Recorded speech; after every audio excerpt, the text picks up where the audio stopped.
Now to developing news we've been following all morning. 2 people are dead after a fire early this morning in Virginia Beach. The fire started just after 6 at a mobile home on Detroiter Drive, which is off of Bonnie Road near Interstate 264. 10 on your side's Jason Marks is live now at the mobile home. Jason?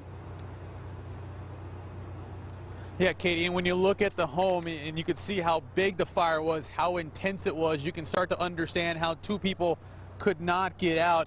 We do know that 2 people were killed in this fire. Now let's show you some video from hours ago, just after the flames started to rip through it. Now, as you mentioned, this is Detroiter Drive. It happened just after 6 o'clock. That's when crews arrived. And when they got here, it was fully engulfed by the flames. The firefighters were told there could be 2 men inside.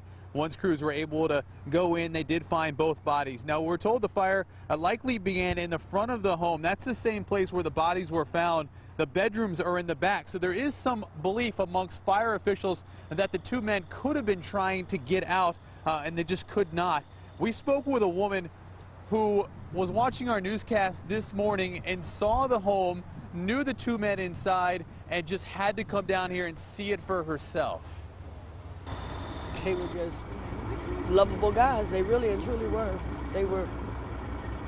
They treated me good. They treated me nice. And we had a lot of fun.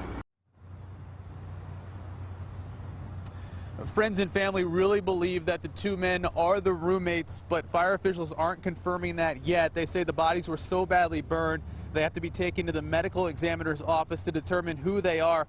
I did get a chance to talk with one of the roommates' grandfather. He tells me that his son, his grandson, had cerebral palsy and used a wheelchair, could not get around on his own. I spoke with a family friend just a second ago, and they tell me that the 2 men were lifelong friends. Obviously, they're hoping that it's not them, but the reality is that most likely they believe it is them. Of course, we're going to continue to follow the details on this story. Katie, one other thing I can tell you, fire officials say it's way too early to determine a cause. Nothing suspicious in this fire, but they have not yet figured out what started this heartbreaking story today here in Virginia Beach. That's the latest here. Now back to you, Katie.